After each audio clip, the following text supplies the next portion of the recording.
আসলে ঘটনাটা মূলত কালকে রাত্র থেকে, আমরা রাত্র আসছিলাম এখানে, আমরা সংবাদ পাই যে এখানে মাটি গরম হয়ে গেছে, একটা ভাব উঠতেছে। তাই খবর পেয়ে আমরা আমাদের এক ইউনিট নিয়ে ঘটনাস্থলে আসি। আইসা দেখি যে এখানে একটু মাটি গরম এবং কিছু পাকাও গরম ছিল।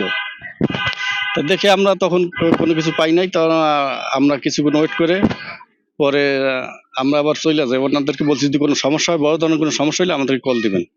তারপরে আর কালকে কোনো কল দেয় নাই। পরে হয়তো আমরা ভাবছি যে কোনো সমস্যা হয় নাই। পরে আজকে আবার ওনার মাটি গর্ত করছে, মাটি আর কি গর্ত করতেছে। তা বলছে যে একটু ভাপের মতো উঠতেছে, ধোঁয়ার মতো।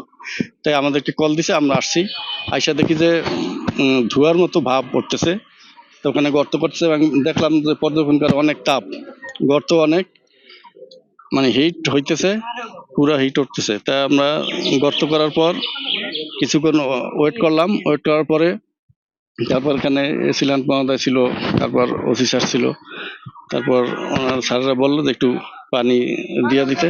তা আমরা পানি দিয়ে মোটামুটি এখন বাসায় দিছি।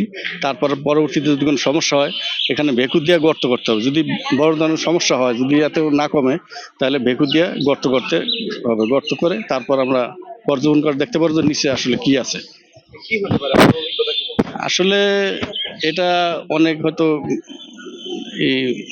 ছিল, গাড়া ছিল, হয়তো অনেক পুরানো গর্ত থাকতে পারে বা কিছু থাকতে পারে। এখানে কিছু ডাস্ট থাকতে পারে, হয়তো ডাস্ট থাকলে ওইটার উপরে যদি মাটি ফেলায়, দেখা যাচ্ছে ওভার হিট হইয়া ওই ডাস্ট আস্তে আস্তে মানে হিট হইতে পারে, হিট হইয়া অনেক ভাব হইতে পারে। এই ধরনের কোনো কিছু করতে পারে, এটা আমার আনুমানিক ধারণা আর কি। ওটাকে নিচে গর্ত করলে, পুরো গর্ত করলে আমরা বুঝতে পারবো যে ভিতরে আসলে কি আছে। এখানে যে আপনারা কতটুকু জায়গা নিয়ে গরম হয়েছিল, আর কতটুকু ডিপে আপনারা গেছিলেন? ডিপ মোটামুটি 5-6 ফুটের মতো ডিপ করছে।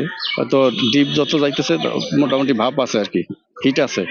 হয়তো আরো গর্ত করতে হবে, আরো এরিয়া নিয়ে, বিশাল এরিয়া নিয়ে একটু গর্ত করতে হবে।